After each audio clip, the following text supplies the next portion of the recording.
Welcome to the Explainer.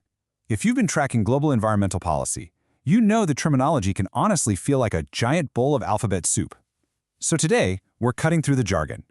We're demystifying climate mitigation strategies, breaking them down into a structured, easy-to-follow journey. Let's get right into how the world is actually trying to tackle global warming. Okay, let's dive right in. You hear terms like carbon offset and sequestration literally every single day, right? They're in the news, in corporate reports, tossed around in global policy debates. But what do they actually mean on the ground? If we don't grasp the real-world mechanics behind these buzzwords, it's pretty much impossible to understand the actual strategies being deployed to protect our planet. So we're going to clear that up today. Here's our roadmap. We'll look at 1. Capturing and storing carbon. 2. Earth's natural carbon sinks. 3. The carbon credit economy. 4. Offsetting and carbon taxes. And finally, 5. The geo-engineering frontier. Starting with Section 1, Capturing and Storing Carbon. So, carbon sequestration. You'll also hear it called CCS, or carbon capture and storage. This is all about tackling global warming head-on with human technology. The whole goal here is the permanent, long-term storage of carbon dioxide. By capturing these greenhouse gases right as they're released from burning fossil fuels and literally locking them away deep underground, we can slow down their accumulation in the atmosphere and our oceans. Basically, we're trying to hit the brakes on global warming. And where is this actually happening? Well, CCS technology targets major emissions right at the source. We're talking big power stations and heavy industrial sites. But amazingly, it goes even further. Engineers are literally building machines that act like giant atmospheric vacuums, capturing CO2 directly from the open air. It's wild stuff. Moving on to Section 2, Earth's natural carbon sinks. Now we have to talk about what a carbon sink actually is. You see, unlike black and brown carbon, which are the bad guys actively contributing to the greenhouse effect, carbon sinks do the exact opposite.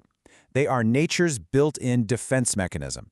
They naturally sequester or pull down greenhouse gases right out of the atmosphere. Think of them as the planet's massive natural filtration system. We generally split these natural sinks into two main camps, green carbon and blue carbon. Green carbon is exactly what it sounds like, our land-based sequestration. This is carbon pulled out of the air by photosynthesis and locked safely away in the plants and soils of natural ecosystems. Super important, right? On the flip side, we have blue carbon. This is water-based. It's the carbon held by coastal, aquatic, and marine environments. Everything from coastal vegetation and marine life to deep ocean sediments. That brings us to Section 3, the carbon credit economy.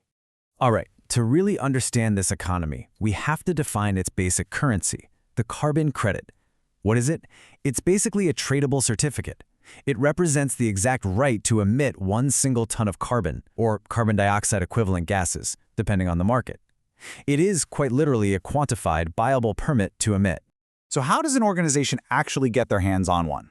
Let's walk through the steps. First, an organization has to produce 1 ton less than their standard permitted emission level. By operating under that cap, boom! Step 2, they earn a carbon credit. Step 3 is where it gets interesting. That credit holds real financial value. They can use it as a permit to emit greenhouse gases themselves, or, and this is key, they can transfer or sell a portion of these credits. You even see this happening across borders, moving from developing countries to developed ones. To give you some context, a lot of this framework stems from international agreements. Take the Kyoto Protocol under the UNFCCC. They laid down really strict gas emission norms for companies to meet back by 2012. Imagine being a company staring down those deadlines. Your financial survival depended on hitting those targets.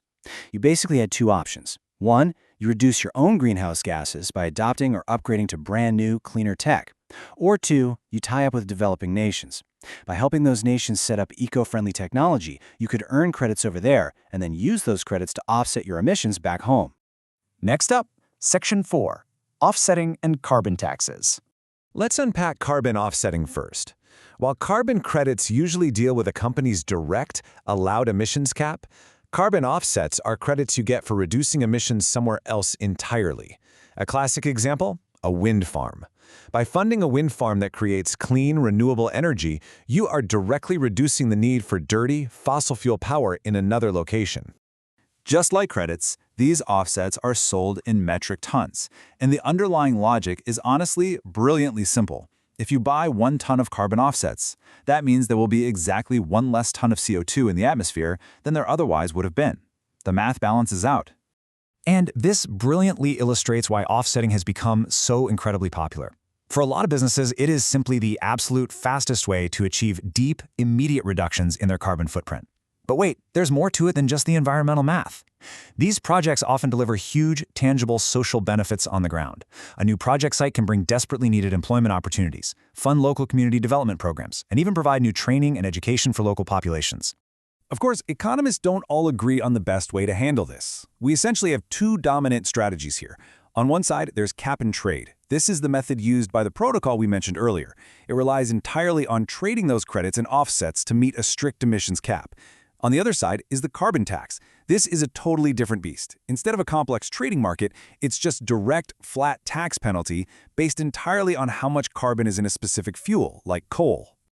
The goal of a carbon tax is super straightforward. Make fossil fuels more expensive, so people use less of them, which naturally creates a massive financial incentive to switch to cleaner energy.